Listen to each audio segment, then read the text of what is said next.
Vamos dar início à nossa primeira mesa do dia de hoje, chamada Antropologia em Diálogo.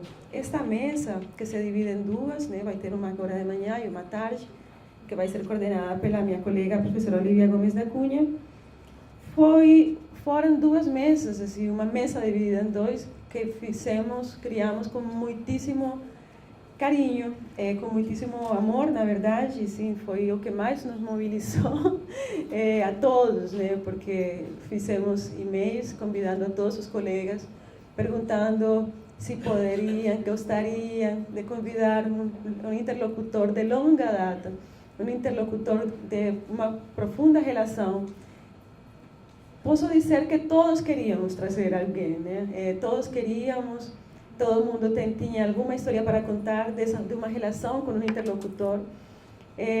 Não todos podíamos por questões de espaço, obviamente, e outras pessoas não podiam trazer seus interlocutores por diversos motivos, seja porque eram idosos, não viajavam, seja porque tinham algum outro compromisso. O fato é que criou uma alegria interna que se reflete no fato de a gente ter podido trazer 7 pessoas, algumas de muito longe, a quem já de antemão agradeço o fato de estarem aqui. Então, esta mesa é uma homenagem à antropologia, à boa antropologia, o que é antropologia, que na verdade é uma relação que fazemos em campo, uma relação que se constrói na etnografia, onde conhecemos pessoas que nos marcam para sempre, que se tornam irmãos, amigos, muito mais do que interlocutores, pessoas que nos acompanham a vida toda, das quais a gente nunca quer parar de falar. E é muito bom ter a honra de poder trazido se fala em português, trazido, para eles falarem, vamos escutá-los diretamente. Então vai ser assim, nossa metodologia. A gente vou chamar por duplas, inclusive porque não cabe todo mundo aqui. Cada dupla vai ter 30 minutos, a dupla, tanto o colega como o seu interlocutor vão apresentar o que eles quiserem. A gente deu alguma instrução que foi falar da relação, da pesquisa, de como se construiu, do tipo de relação que se construiu na etnografia, ou tema livre. Eu estou aqui apenas para contabilizar o tempo, vou fazer uma questão muito odiosa, que é passar o papelzinho, faltam 5 minutos, mas é para poder escutar todo mundo. Então, vamos dar início. Eu chamo à nossa mesa ao senhor Santo Cruz Mariano Clemente, diretor do Museu Maguta, que foi o primeiro museu indígena do Brasil, criado em 1990. E chamo ao professor João Pacheco de Oliveira, aqui do PPGás.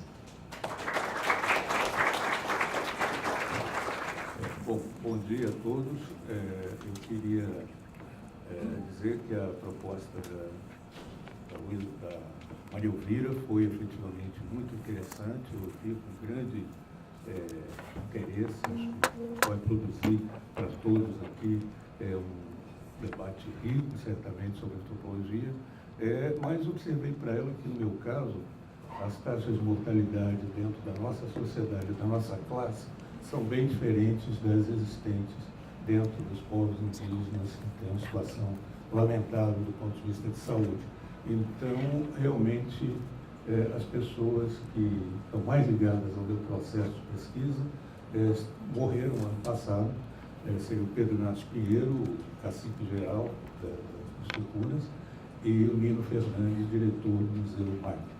Então, eu pensei, nesse caso, de que as atuações dos antropólogos frequentemente têm tido um aspecto bastante comprometido, de procurar usar os espaços e a legitimidade que tem para aumentar os espaços políticos dos indígenas. Nesse sentido, imaginei de imediato o convite ao Santo Cruz, que é uma pessoa que eu conheço há mais de 30 anos, é uma pessoa importante dentro dos trabalhos lá dentro, foi um professor, desde o início, foi um professor indígena, muito destacado dentro da Organização Geral dos Professores de Cuna Bilíngues.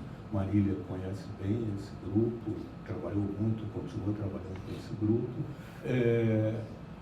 foi uma pessoa muito importante nas articulações da luta política também, e é filho de um grande personagem, um líder importante, Ticuna também, que manteve um processo de luta muito grande com madeireiros, estava dentro de uma área muito contígua à cidade de Benjamin Constant, e ele individualmente e sua família resistiram durante mais de 20 anos a jagunços e outros mais, dentro de um processo muito bonito. Leonílio é uma figura muito importante, o pai dele, né? Acho que nesse momento, após a morte do Nilo Fernandes, Santo foi indicado por várias pessoas para ser o novo diretor do Museu Magno.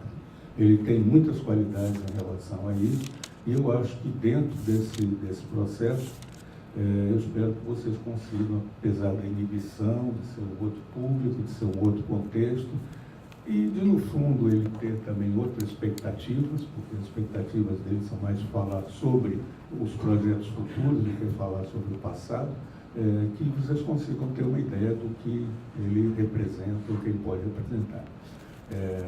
Eu acho que aqui atrás tem colocado no PowerPoint uma intervenção dele super importante do ponto de vista político, né?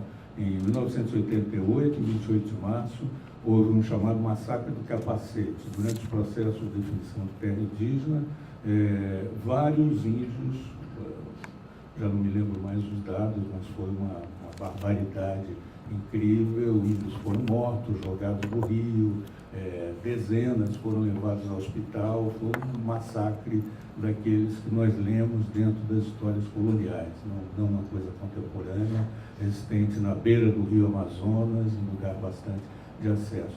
E Santo esteve conosco no que era hoje o Museu Magno, o Centro de Documentação e Pesquisa.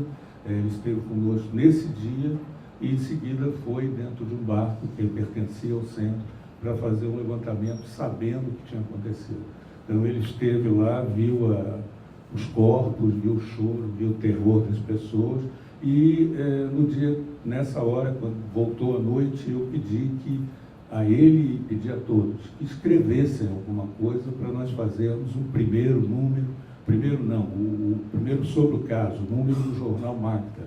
Foi um jornal criado pelos indígenas Ticuna durante todo o processo de luta pela terra, teve mais de 30 edições durante mais de 10 anos e era sempre preparado por eles.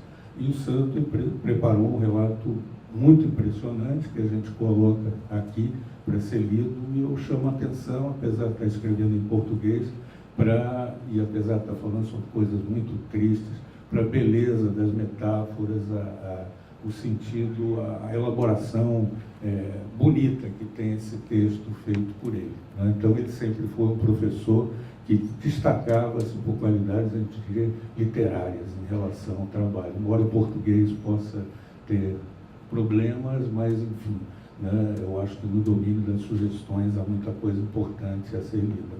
Acho que é uma peça muito importante para pensar, inclusive, sobre racismo dentro da sociedade brasileira, porque geralmente não se fala de racismo quando se trata de indígenas. Eu considero que é mais uma questão reservada à população afrodescendente, mas nesse caso o racismo aparece em toda a sua crueldade, comparando as pessoas a animais e demonstrando verdadeiro gozo, né, em realmente perseguir, matar, ferir as pessoas. O relato dele é muito impressionante.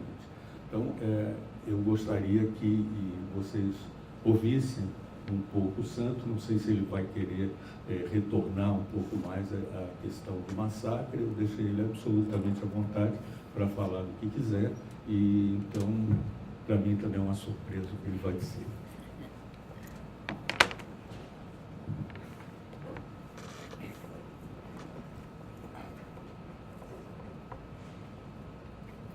Bom, primeiramente, bom dia a todos. Os parentes que estão aqui, os Ticuna lá dos Solimões. Então, minha felicidade. Quero agradecer, primeiramente, ao professor João Pacheco, por essa oportunidade de vir aqui falar um pouco para vocês da nossa região, do nosso trabalho. Também quero parabenizar a professora Marília Facó, que foi minha professora também. Então, aqui eu estou muito agradecido, né, pelo convite, aqui nesse evento, aqui no Rio de Janeiro. Próximo Museu Nacional, que também eu já vim outras vezes, 2 vezes. Hoje já não encontro mais, né, só alguma parte, onde estava muita das nossas peças também, né, que foi destruído, né. Mas assim, pessoal, meu nome é Santo Cruz, Mariano Clemente, sou da etnia ticuna, sou do clã de Mutum. O meu nome na língua me chama de Pocaracu. É a parte branca do rabo do Mutum.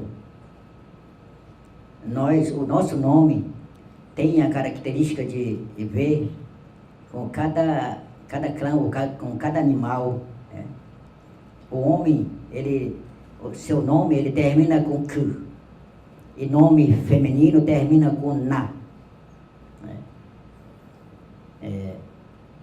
Também fui professor na comunidade, comecei na comunidade de Lauro Sodré, depois fui para Porto Lima. Me graduei no convênio da OGPTB, OEA OGPTB. Concluí Ciências Humanas em 2010. Então, aprendi muitas coisas junto a essas pessoas. Então, quero dizer, junto com vocês, enquanto a sociedade. Então, nesse momento, quero reportar aqui, quero dizer, mais uma vez, eu estou feliz. Eu vim lá de muito longe, Alto Solimões, Benjamin Constant. Teve alguns confusão de viagem para poder chegar até aqui. Não queria me trazer, mas a gente com a bênção de Deus, a gente chegou até por aqui. São muitas histórias, desde o princípio. Eu penso que vocês já conhecem a história dos ticuna, sobre o movimento indígena, desde o princípio, na educação, da OGPTB, Organização Geral dos Professores Ticuna Bilíngue. Eu fui, semente, hoje, como professor. Parabenizo todos os colegas que estão aí, que a gente estuda junto com eles, professor Bernabé, Damião, João Gaspar e outros parentes que estão aí. Então, é minha felicidade. Nós, índio, nós estamos contar a nossa história aqui, muito, não como os madeireiros pensavam, os empresários pensavam desde o princípio, né? Aquilo que eles pensavam, então não era verdade. Então hoje nós, indígenas, ticuna e outros indígenas, o mesmo conhecimento que a sociedade tem, então nós temos também a capacidade de assumir algum cargo de professor, de outros cargos. Hoje tem pessoas graduadas, mestrado, doutorando, doutor médico. Então, a gente prova que nós temos também essa capacidade.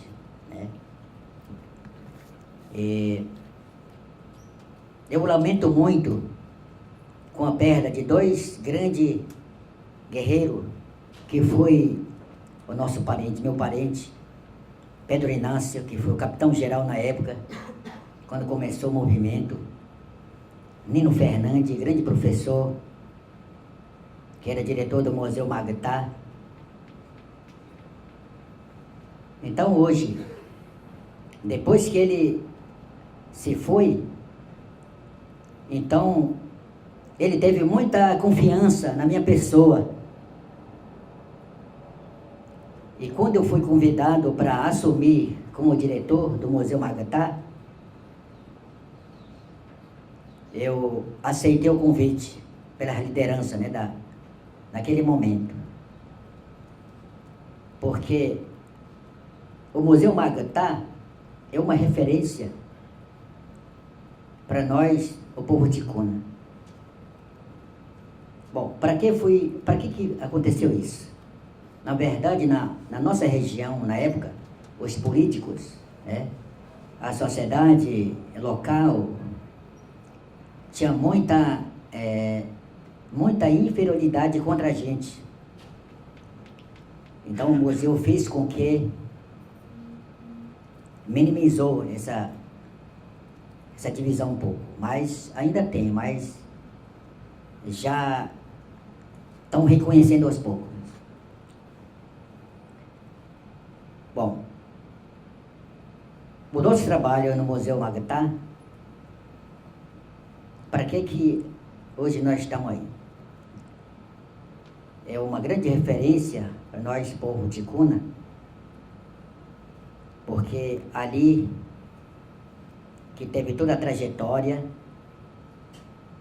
da conquista, do avanço, né, na demarcação das terras, na saúde, na educação. Hoje os próprios ticunas são professores, agentes de saúde são indígenas, ticuna, estão se graduando. Então lá começou. Então o Museu Magtá é o nosso parlamento do Alto Solimões. E a pessoa que sempre nos ajudou foi na pessoa do professor João Pacheco, que esteve na época, desde o princípio, a qual a gente tem muito respeito no seu trabalho, o que ele fez pela gente. E os outros professores também, né? Aqui se encontra também a professora Marília Facó, ajudou bastante também nessa luta, né, da organização, na formação, né, para que hoje estamos aqui fazendo parte da sociedade, querendo melhorar a nossa situação, a nossa educação, juntamente com o nosso povo.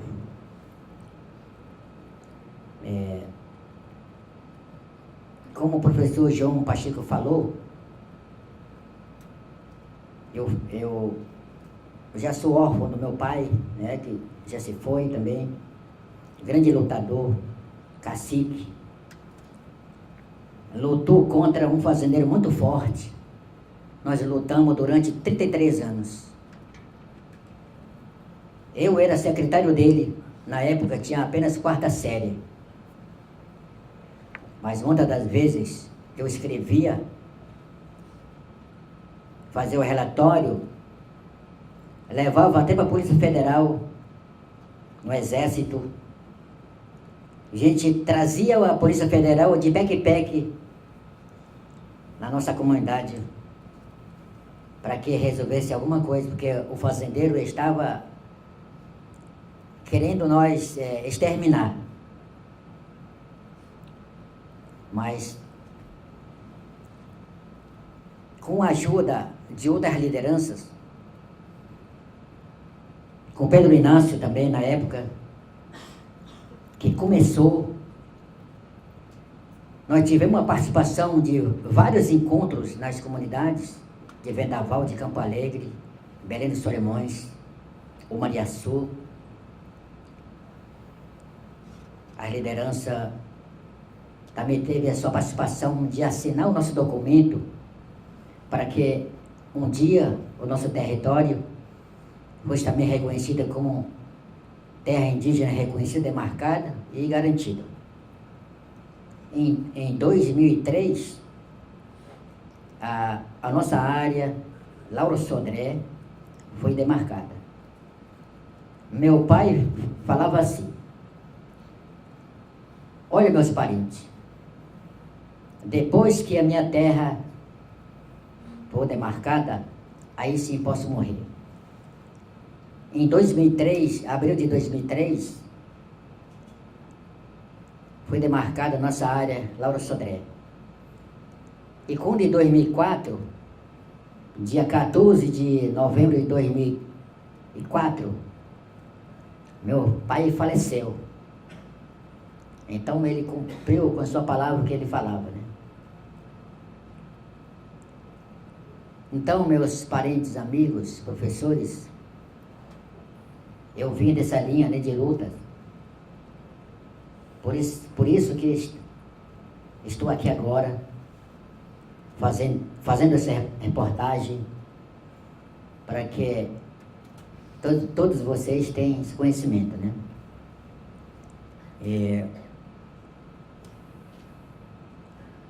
Também foi a gente participou de uma grande coisa que não deveria acontecer, que foi o massacre do Capacete, dia 28 de março de 1988. Foi um ato muito violento, né? Mas isso aconteceu. A gente soube depois que isso não aconteceu por acaso. Foi na luta. Porque os políticos lá da região era contra os povos indígenas daquela região. Que o próprio prefeito, os vereadores, não aceitavam o que a gente fazia sobre nossos direitos indígenas, né? Que nessa época, o professor João Pacheco, ele participou tudo. Que ele já contou um pouco para vocês. Então, estou afirmando que isso é verdade. Eu fiz um texto durante, né, o acontecimento, né, que está ali escrito ali. Então, foi um texto feito assim, muito rápido, né? Então, talvez não deu para a gente pensar muito, né? Mas essa é a informação que a gente deu. O que aconteceu durante o massacre, né? Onde eu vi meus parentes pedindo socorro, gritando, caindo na água. Parecia se fosse um animal selvagem, né?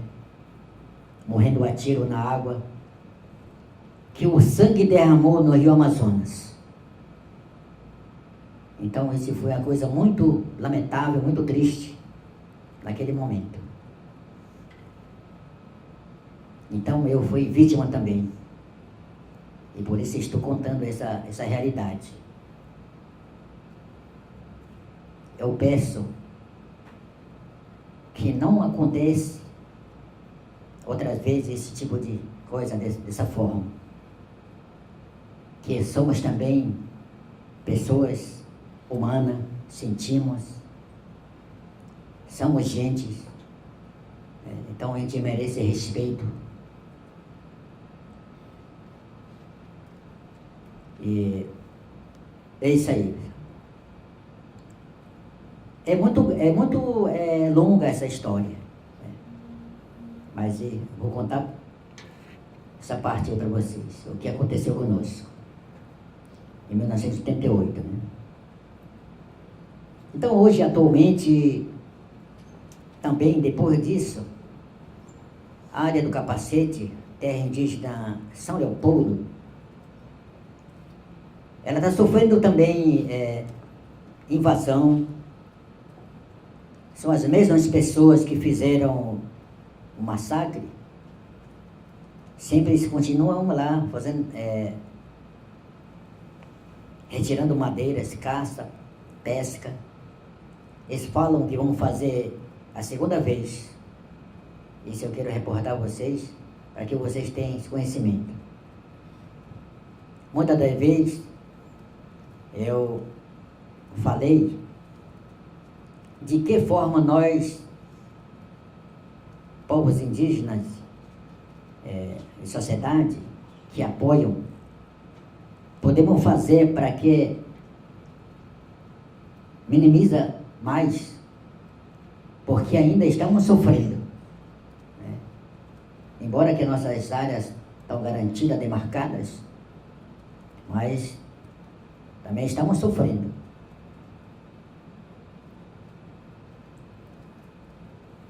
Bom, quero falar um pouco da parte do Museu Magda de novo, né? Eu estou lá hoje como diretor, quero defender ali no Museu Magda o nosso trabalho, a nossa educação, a nossa cultura, através da cerimônia, através de apresentações, apoiar juntamente com os jovens, com os pajés, com as lideranças, não somente a gente, mas com toda a comunidade. Então esse é o nosso papel hoje dentro do Museu Magda. Nós fizemos esse folder. Não sei se dará tempo de ler um pouquinho a minha hora.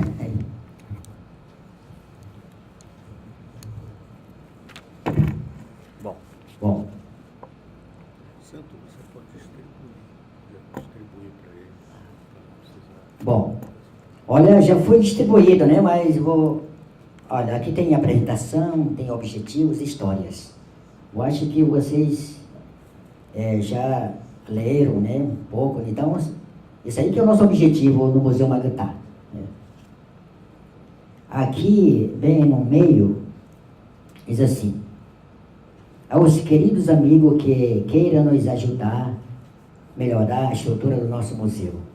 Nossa conta bancária, depósito, Banco do Brasil, é conta minha, porque nós estamos em organização ainda do Museu Magda, para que hoje nós tenhamos uma conta conjunta, mas estamos num processo de reorganizar, né? Quer dizer, na Receita Federal. É por isso que nós estamos aproveitando do nosso grupo, que nós encontramos algum apoio, colocamos a minha conta bancária aqui nesse folder, né? Mas futuramente nós vamos ter a nossa conta, né, conjunta do Museu Magda.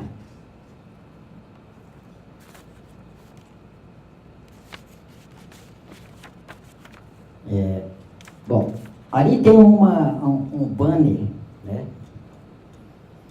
que nossas atividades que fizemos no mês de abril.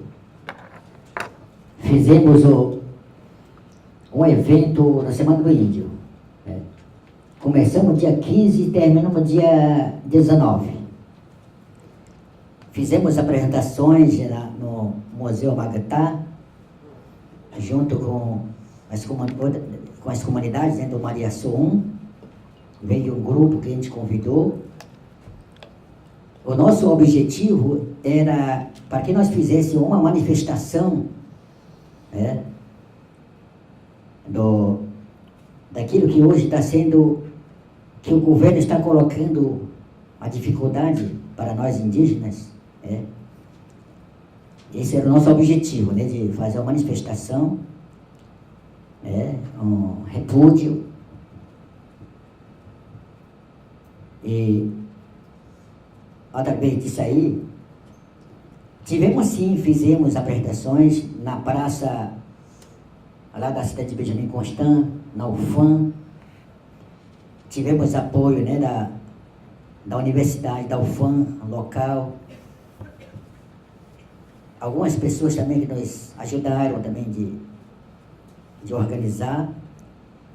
Então esse é o nosso papel, né?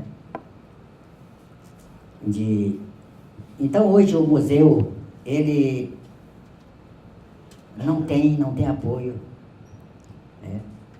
Quando eu cheguei lá, ficava olhando, como que eu vou cuidar do museu agora, né? A gente não tem recurso, a gente não tem apoio, mas sempre eu pensei nos povos indígenas, nos ticunas. Né? Quando o pai ele se preocupa pelos seus filhos, ele tem que fazer alguma coisa. Então, mais ou menos nesse olhar que estou lá no Museu Magotá, para que esse Museu Magotá realmente que funciona novamente para o povo ticuna do Alto Solimões, outras etnias e para a sociedade, né? A sociedade local, assim, toda a sociedade. Mas eu agradeço muito as pessoas que têm nos ajudado, não assim com recurso, mas de apoio, né, de fazer algum documento.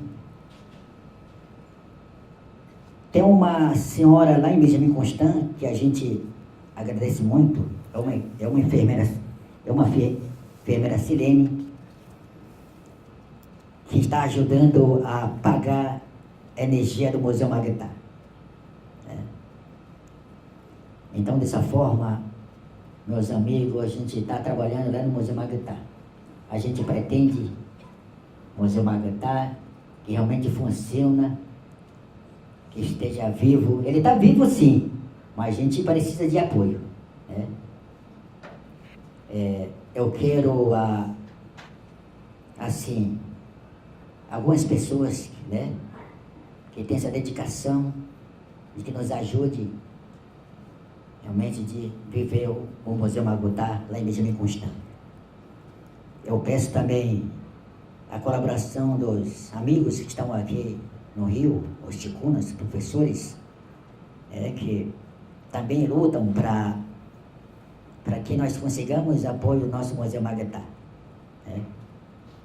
Para que o nosso museu seja uma referência, né, de luta e de todos.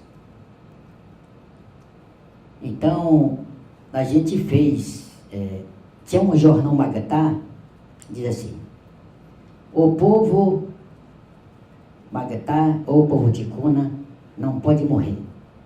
Se o povo Magotá ou o povo ticuna morrer, o mundo também se acabará. Então, essa é a parte daquele jornal. Então, a gente vai manter ele vivo, né, para sempre dizendo essa frase, né? Bom, tchau, muito obrigado. Eu fico aqui. Bom, alguém tiver falar comigo depois, e eu vou estar à disposição aí. Tá, professor João Pacheco.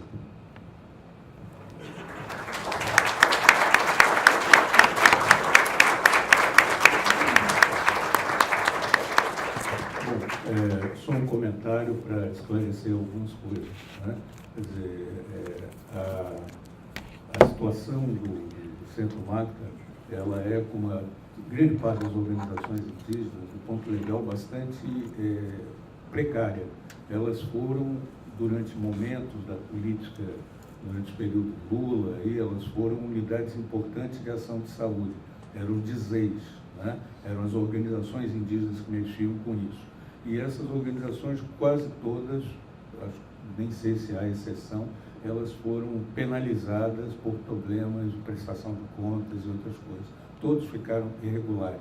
né? Isso passa por todo o arco da fronteira e por outros lugares. Na verdade, os índios supõem que era uma estratégia mesmo de destruir uma política de participação dos indígenas dentro do processo. E o MACTA não ficou diferente. Então, nesse momento, as soluções que são dadas são muito particulares. Conta pessoal, anteriormente era conta pessoal do Nino Fernandes e agora a dele, porque se for para o nome da entidade, aquele recurso é imediatamente retirado, porque é de indeção de ordem trabalhista. Então, é um problema sério. E eu queria, para finalizar, comentar com vocês, quer dizer, a tônica, em certos momentos dessa fala, e do que a gente passou aí em termos de PowerPoint, é do confronto, de uma situação de confronto muito forte de 30 anos atrás, né? Em 92, isso foi 88, em 92 as terras foram demarcadas, né? Todas com recursos, inclusive da cooperação internacional, da Áustria, na época. Isso encerrou um ciclo. A própria área que Leonílio, pai dele, foi demarcada alguns anos depois. Então, o contexto atual é muito diferente. No entanto, as mesmas famílias continuam a ter poder local extremamente forte. Um dos membros, inclusive, atualmente é presidente da Câmara, né, vereadores. Um dos participantes do massacre foi um vereador extremamente bem votado também na região. Então, a situação é muito difícil, continua a ser difícil. E, por isso, o Museu MACTA é uma peça muito importante de atuação para, dentro da sociedade branca, criar aliados, criar interesse, sobretudo nos professores das universidades, nas pessoas que pensam de modo um pouco mais avançado, nos alunos, na nova geração.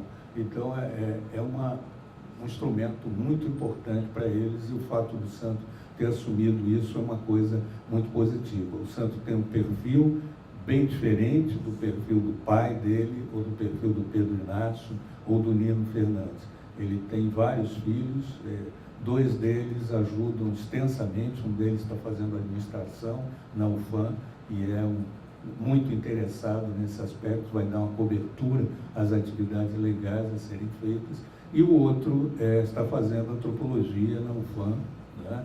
É de Manaus, do PPGás de Manaus.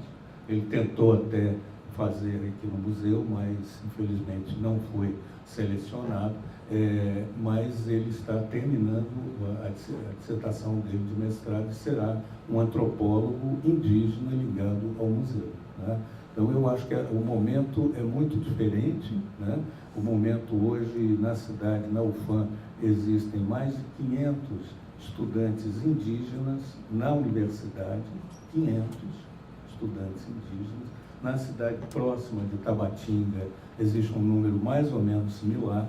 Então, a força política dos indígenas na região do Alto Solimões é muito grande, né? Depende que eles venham a transformar isso em realmente uma ação efetiva. E os tempos também são tempos bastante diferentes. Hoje, esses jovens estão atuando não na demarcação de terras, que não é mais o fato, mas fazem vídeos, fazem filmes, cantam músicas, enfim.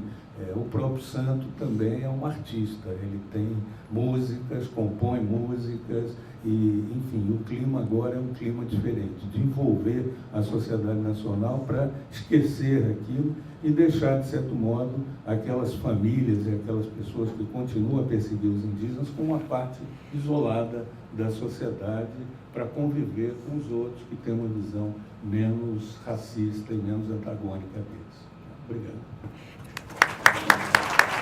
Bom dia, gente. Eu quero agradecer também essa oportunidade de estar aqui, de ter me convidado e convidado o meu irmão Abrão, que é uma enorme emoção para mim estar aqui com ele, depois de 2 anos que nós perdemos nosso pai, Paletó. Então, o meu objetivo aqui é muito diferente, no sentido de que eu tenho vontade de falar da minha pesquisa e da minha relação com Abrão. Então, eu pensei, antes de falar no que o Roy Wagner, antropólogo, falou, que é o seguinte: enquanto nós estamos fazendo cultura, eles estão fazendo parentesco. Então, eu acho que o que os Wari me ensinaram e que eu acho que talvez essa fala seja sobre isso, é como eles me ensinaram a fazer parentesco, fazer uma antropologia reversa, no sentido de que eu aprendi a fazer antropologia ao modo do Zuari. Então, na verdade, eu penso a minha trajetória toda como uma produção de uma relação de parentesco muito intensa e profunda, e o Abraão é meu irmão. Então, eu vou ler aqui uma coisa. Eu escrevi recentemente um livro de memórias do nosso pai, Paletó, onde eu falo do Abrão. Então, eu vou ler aqui só um pouquinho. Fui apresentada a Paletó por seu filho Abrão, então com 18 anos. Agora ele tem 52. Que conheci no dia seguinte à minha chegada ao posto Rio Negro Caia, aldeia Uari, situada quase na boca do Rio Negro, afluente do rio Pacas Novos, por sua vez afluente do Mamoré, no estado de Rondônia. Vinha de mala e cuia, preparada para permanecer por meses fazendo pesquisa de campo, parte essencial da iniciação de todo antropólogo. Quando penso que, na data da minha chegada, eu tinha 28 anos, entendo que não era assim tão mais velha que Abrão. Gabriel, acho que a gente pode pôr. Como me pareceu na ocasião. Éramos ambos jovens e, por iniciativa dele, entabulamos uma conversa de pé, na porta da casa da professora Edna, uma simpática paraense que me abrigou por um tempo em sua casa. Abrão, magrinho, mais forte, com cabelos muito pretos, curtos e bem picotados, e um sorriso lindo, aproximou-se e me pediu um cigarro. Ofereci a ele tabaco e papel de enrolar, e começamos a conversar em português, língua que Abrão, já naquela época, dominava, conhecia. Perguntou meu nome, de onde eu vinha, e quis saber o nome do meu marido. Ensinou-me a falar algumas de minhas primeiras sentenças em Uari. Aparecida e Natá. Sou Aparecida. Narimani Kunwiyam e Natá. Sou mulher de inimigo. Sendo que a última descobri logo depois era algo que eu não deveria dizer publicamente, pois confirmava a minha posição de inimiga. Então eu passo a palavra ao Abrão, que também me ajudou. Nós ontem sentamos e nos reunimos para selecionar essas fotos. Então isso aqui é sobre, nossa fala vai ser sobre a nossa relação. Tomirem-se. Bom dia a todas e a todos. Prazer conhecer vocês por aqui, por Rio de Janeiro. E agradeço muito para a minha irmã, que é a Aparecida, que me deu a oportunidade para chegar até aqui. E quando eu conheci a minha irmã Aparecida, chegou no Rio Negro Caia, a aldeia que a gente mora lá, né? É verdade que está dizendo para mim, porque cheguei e perguntei dela, né? Mas nunca conheci a pessoa, né? Naquele tempo, e quase não tem muitos índios lá, poucas pessoas. Aí cheguei, né? Aí conversei com ela, né? E ele falou, eu perguntei. Ele está dizendo que eu perguntei onde ela vem e como é que ele chegou por aqui. Aí começava, explicava alguma coisa, falava para mim. Aí eu apresentei. Aí eu levei para casa, na casa do papai, né? E apresentei e perguntei. Ele perguntou. Esse aqui meu pai. Aí começou, meu pai não fala português, nem fala só Capiacumuari. Aí nós conversamos. Aí começava, ela não entendeu nada de língua indígena. Ele ficava aí, todo mundo falava, né? Uiá para nós é branco. Aí eu conversei, me expliquei. Aí começava a entender um pouco de português, né, naquele tempo, né? Aí eu comecei a traduzir a língua para ela. É a única coisa que ela aprendeu primeiro a Uina, que é bom, né? Bom, ótimo, ok, legal, né? Aí começou a Uina. Tudo que ele chega para apresentar e a Uina. E eu apresentei com meu pai, eu conversei com ela, ajudava e traduzia ali, quando o papai começava, contava um mito para ela, né? Eu apresentei. E eu traduzia a língua para ela. Ela entendeu, ela começava a entender um pouco, né? Rapaz, entendeu mais. Depois começava chegando perto. Aí começava todo dia, convidava para lá, e eu vou ir para casa do meu pai, e a gente ofereceu a comida que a gente come, né? Mandioca, um peixe assado, né? Aí começava a chegar para a gente, né? Aí, de repente, encostou. Chegou perto. Aí o papai falou para mim, esse daqui é irmã de vocês. Esse aqui é minha filha. Aí a outra, minha irmã, falou, pai, como é que você vai ser tua filha? Não, porque eu peguei ela, mas é minha filha. Há muito tempo, está dizendo para nós. Papai brincava para a gente, né? Aí depois nós ficamos com uma irmã mesmo. Até hoje eu lembrei muito dela.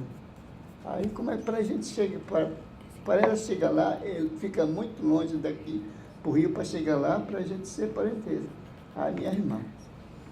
E ela chegou, aí chamei da minha irmã. Aí comecei, eu trabalhei junto com ela, e aprendeu nossa língua. Ele aprendeu, depois levou os 6 filhos. Quando ele voltou para cá, para o Rio, ele teve um menino.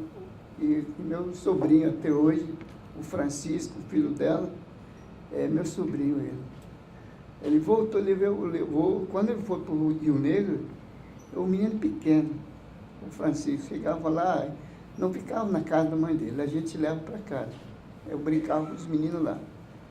Ele começava, o Francisco é difícil de aprender rápido, ele com acho que 10 anos já, eu falo sério, aí começava bobo, brincava com nós. E levava para casa. Aí depois,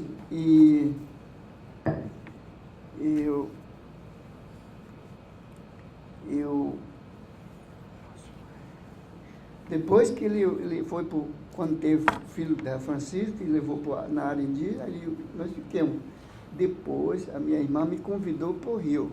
Foi em 1992. Aí nós viemos. E teve, para a gente chegar aqui, ninguém conhece, né?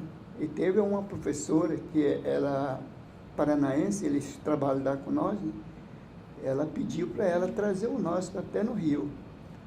Nós viemos de ônibus, longe, cansativo. E eu peguei o ônibus Porto Velho, que era o ônibus Maia, né? E fui direto para Goiânia. O pé do meu pai ficou inchou, todos dois se inchou. Aí a gente conseguiu usar uma sandália, só de descalço mesmo. Porque até chegar lá, 3 da noite, 3 dias, né? Para chegar em Goiânia. De Goiânia peguei os outros ônibus para chegar para o Rio. Cheguei no Rio, porque é muita gente, e o meu pai ficava olhando para lá, e eu abracei meu pai e agarrava aquela professora, que a gente nunca viu tanta gente, né? A gente fica com medo também, né? A minha irmã não conhecia ela, ele pediu para ela vestir uma roupa vermelha com chapéu, aquela de palha, né? Para a gente reconhecer. Aí até que nós achamos ela. Rapaz, quando nós chegamos no Rio, ficou estranho, com medo. Para mim, parece que o pessoal, a gente vê na televisão que muita gente parece que quer matar a gente, comecei com medo. E nós ficamos na casa da minha irmã, Aparecida, e o bairro Laranjeira, um prédio de 5 andares. A gente nunca andei no elevador, parece que o elevador caiu para trás. Aí papai gritou lá dentro, eu também um susto. Aí cheguei lá, um prédio, né, para mim, para chegar lá na janela, para olhar para baixo, nem chego. Eu fiquei olhando. Eu fiquei com medo de chegar perto da janela. Aquela medo que eu... Parece que a casa, para mim, quando o meu pai não conseguia dormir bem, porque parece que está balançando aquela prédio para nós, né? Com tanto medo que nós temos. Aí eu até, com 2 dias, no dia que a gente chegar, nós queremos logo ver a praia, né? Aí eu passei na casa do meu pai da minha irmã, né? Ele deu presente de boné, o chapéu, boné para ele, meu pai. Eu gosto muito daquela chapéu. E quando nós fomos na praia, chegando na praia o rapaz, meteram tanto tapa no rosto do meu pai, que ele ficou desmaiou. Aí começava, ficou volta de queria ir embora, mesmo dia, no dia que nós chegamos, queria voltar de novo para Rondônia. Pegou aquela porrada na testa, que roubaram essa boné dele, né? Aí começava com medo, falta de ar, e voltamos para casa, o prédio que a gente ficava, na casa da minha irmã. Aí falta de ar, tem que dar alguma água para ele, para se calmar, mas não calmou mais não. E tentemos para voltar normal novamente, mas quero ir embora, não quero ficar mais aqui. Aí eu fiquei muito pena do meu pai, até que nós conseguimos zoar ele.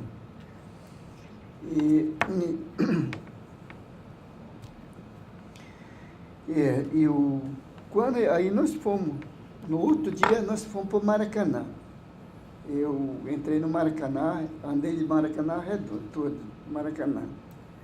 Aí eu cheguei lá e ficou estranho, a gente vê pela televisão, eu nunca andei, para mim, o meu sonho para mim nunca andar aquela Maracanã, mas cheguei para andar do Maracanã todo. Aí conheci Maracanã e eu entrei, nós fomos para o Pão de Açúcar. Aí também foi de bondinho, e a minha irmã falou para mim, mas às vezes teve problema, de repente falta de energia, eu fico pendurado no meio do... Aí a gente fica com medo. E aí, será que não vai ter? Papai falou que um cipó. Aí ele falou, nós somos macacos. Papai falou, nós somos macacos, né? Acho que nós vamos subir no cipó.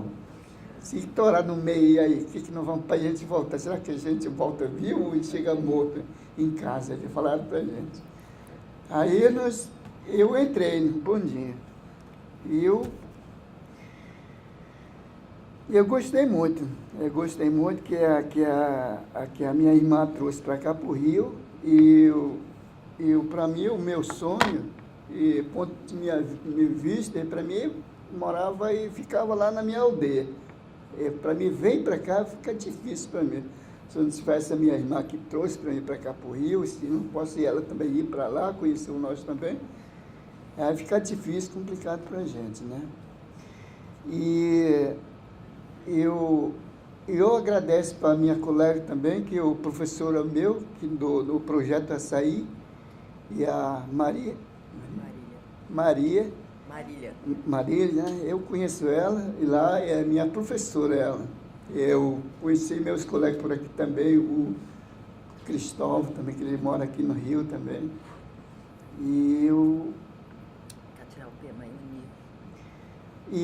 Aí eu cheguei, eu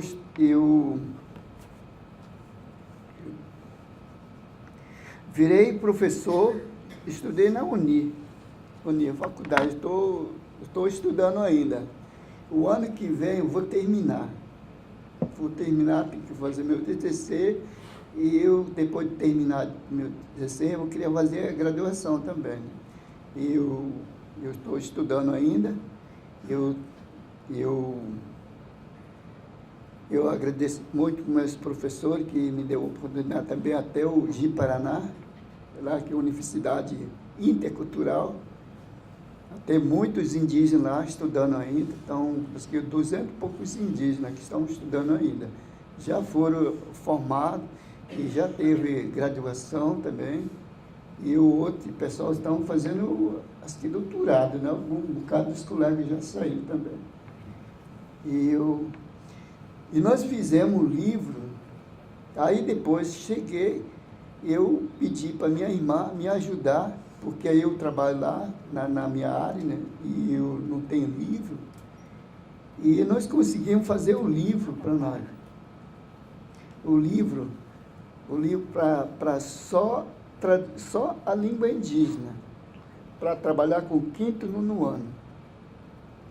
Porque eu não coloquei em português, só a língua indígena, porque a maioria, o pessoal lá, nossa aldeia, fala muita língua indígena. Eu fiz o livro que eu levei, quando veio, foi 2014 para cá. 2014 para cá, e nós fizemos um livro.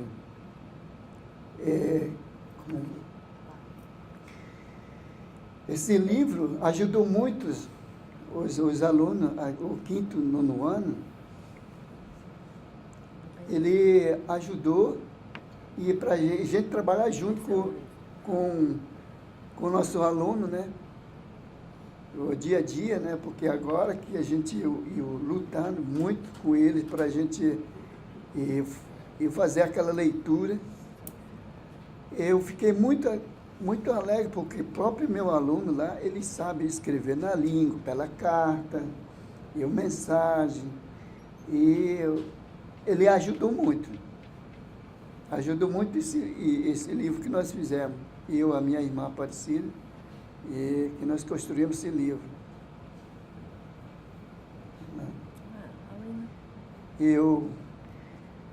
Só isso que eu queria dizer para você, porque eu agradeço muito vocês, os meus colegas, o Chicona, que vieram para cá também. Eu venho muito longe também, é longe demais que eu venho.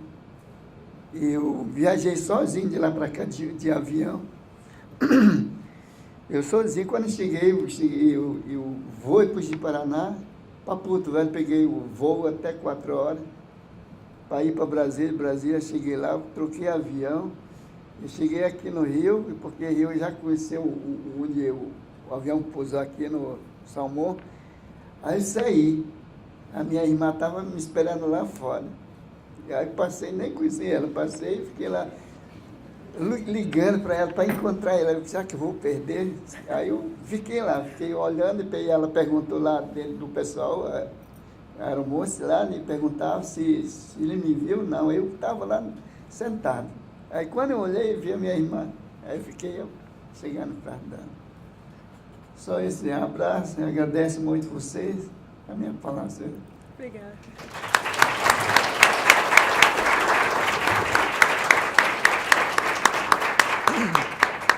Eu acho que o Abraão acaba de dar para a gente uma aula de antropologia reversa, exatamente. São as duas antropologias conversando, né? Um fazendo parênteses e a gente fazendo livros aqui. Obrigada, gente. Obrigada.